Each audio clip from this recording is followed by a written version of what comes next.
Selamat siang pemirsa DNTV.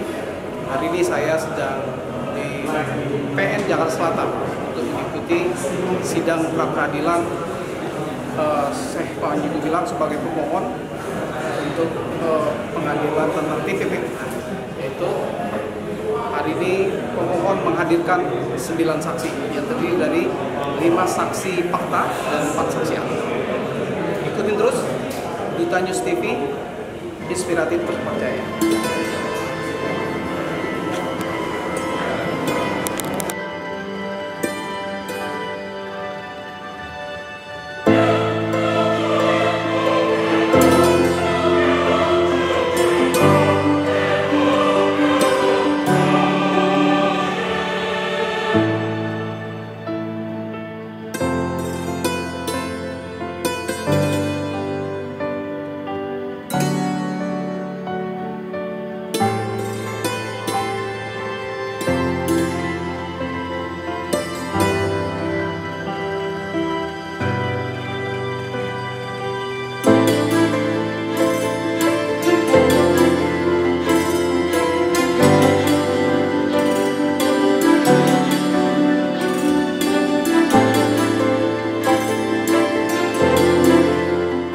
Dari kesimpulan saksi ahli tadi gimana Bang? Apakah cacat hukum? Kalau saya lihat tadi kesaksian dari para ahli itu sudah mematahkan ya penetapan tersangka yang tidak sah. Jadi ahli dengan jelas sekali menyatakan bahwa seluruh proses mereka penyelidikan, penyidikan dan serta penetapan tersangka itu dilakukan secara melawan hukum formil di situ. Ya nggak kasih SPDP di situ. Terus bahkan yang ngasih keterangan pers harusnya Kabareskrim atau Kapolri ini maradir di situ, dan banyak hal lainnya seperti yang tadi dibilang bahwa nggak ada mens rea. Ya mereka mempermasalahkan adanya akte tanah yang pakai nama pengurus dan disebutkan oleh ahli bahwa itu bukanlah pidana. Karena kalau orang mau pidana, mau ngambil atau mau nyolong, dia nggak akan bikin surat dan bilang bahwa ini bukan punya saya. Justru dia akan ambil, dia jual, dia akan mengaku itu punya dia. Jadi dengan tidak adanya mens rea, pidana ini nggak ada di situ. Nah itu yang tadi sudah kami berhasil buktikan di persidangan. Ada pertanyaan lagi? Berarti cacat hukum ya? Oh sangat-sangat cacat hukum. Ini bukan hanya cacat hukum, ini saya bisa bilang kriminalisasi tingkat tinggi. Ya, belum ada alat bukti tadi. Masa keterangan saksi, orang tuh seharusnya dijadiin tersangka kalau punya 2 alat bukti. Jadi yang mendahului itu alat buktinya dulu 2, baru dijadiin tersangka. Ini dia dijadiin tersangka November 2023, alat buktinya keterangan ahlinya baru diperiksa tanggal 2 April 2024 ketika kita prapit. Lah apaan itu? Mana ada dijadiin tersangka dulu, saksi belakangan, bukti belakangan. Ya ini sangat ngawur. Ya yang mereka mau lakukan di sini adalah, kalau saya lihat dugaan justru yang mau menggelapkan dan mau mencuri itu oknum Mabes kalau menurut saya. Karena uang ratusan miliar itu semua diblokir. Dan uang ini uang untuk kepentingan masyarakat loh. Ya santri-santri, ya ulama-ulama di pesantren. Mereka nggak mikirin ke sana. Mereka cuma mikirin mereka ambil aja buat mereka pribadi. Itu nggak boleh seperti itu. Ya jadi saya jujur sangat kecewa. Saya bilang kepada pihak kepolisian dalam hal ini bukannya mereka nggak ngerti hukum. Mereka sudah tahu hukumnya, mereka sengaja langgar. Ya dia nggak kasih SPDP, dia nggak kasih penetapan tersangka, padahal dia tahu itu wajib. Dia bisa bilang, emang kalau gua nggak kasih ada korelasinya, berarti kan dia tahu harusnya ngasih. Dia tidak mau ngasih. Ya bagaimana hak seorang tersangka yang seharusnya dikasih nggak dikasih, penetapannya pun ngawur di situ ya. Jadi sangat mengecewakan.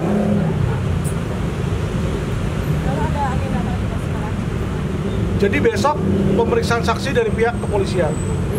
Jadi polisi katanya akan menghadirkan 1 orang saksi. Menurut saya saksi yang akan dihadirkan saksi pidana. Ya, tapi kita lihat aja. Tadinya ada 3, tapi dia bilang dia cuma mau menghadirkan 1. Ya nggak apa-apa, biar cepat aja. Bang, tadi dari hasil sidang ini berarti bisa disebut bisa merugikan warga sekitar juga ya Bang ya? Karena kan asetnya ditarik dari situ, gimana Bang?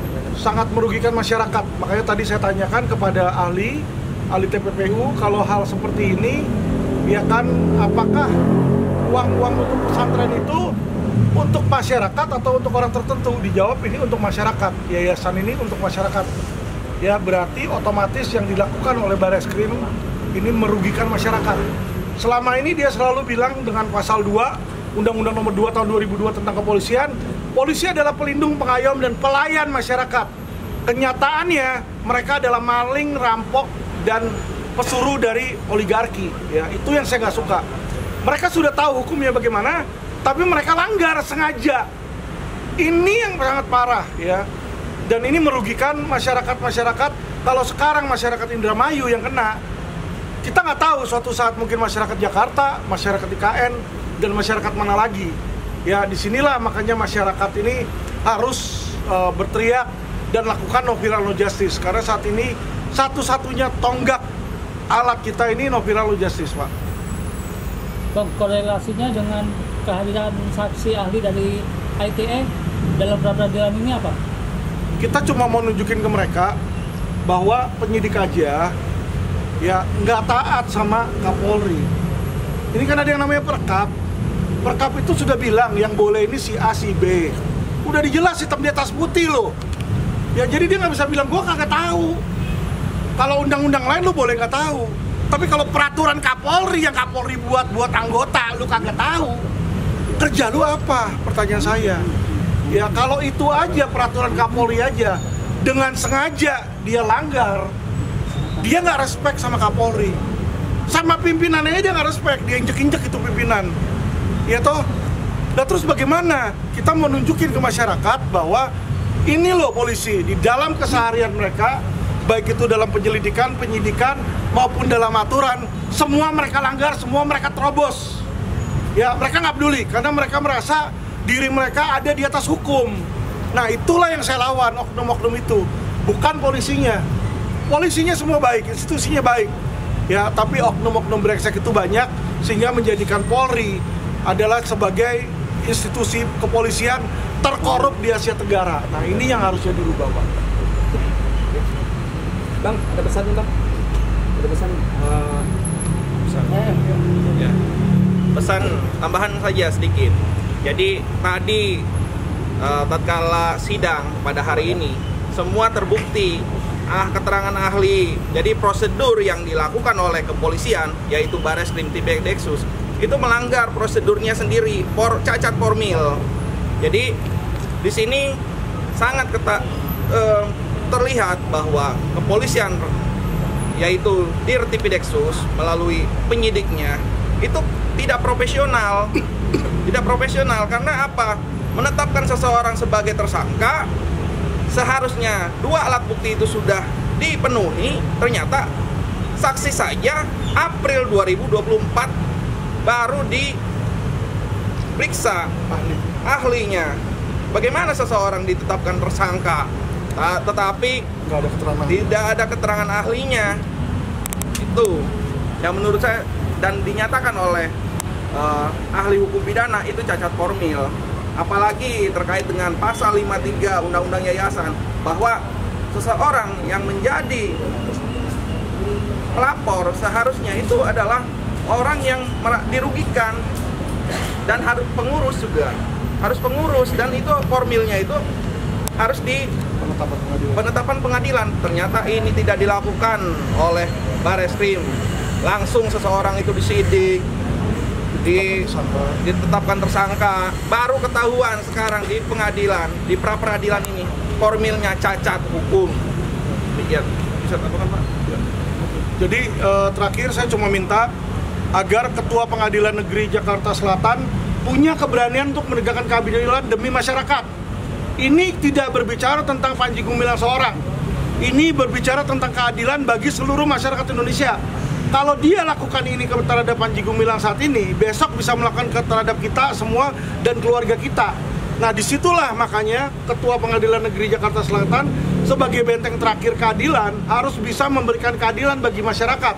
Kalau memang penetapan tersangkanya dilakukan dengan cara melawan hukum, di situ dia harus berani membatalkan penetapan tersangka tersebut. Ya jangan takut. Mau itu jenderal bintang 1, jenderal bintang 2, jenderal Kejora di situ. Kalau orang benar ya lepasin dong di situ ya. Saya mau Ketua Pengadilan Negeri Jakarta Selatan walaupun hanya di pengadilan negeri, tapi dia punya kewenangan dan saya mau agar mereka berani di situ melawan oknum ya, bukan melawan jenderal, bukan melawan polisi tapi melawan oknum. Demikian. Makasih. Kalau dikatakan tidak normal, kenapa di sini tidak batalkan atau kenapa diterima Nanti tunggu pengadilan putusan ya. Jadi kalau memang nanti diputuskan oleh hakim bahwa ini melanggar hukum formil, nanti akan dibatalkan. Tadi juga dari saksi-saksi itu udah bisa ya? Ya dari saksi-saksi kan udah kelihatan itu kan di situ. Mereka juga udah pusing-pusing juga itu Dari Mabes. bukti-bukti itu udah Iya. lihat kenapa nggak dibatalkan Betul. cepatnya gitu? Ya kan beda lah menggelapkan.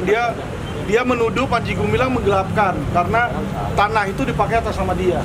Orang yang menggelapkan itu orang yang ingin memiliki, ingin ngambil.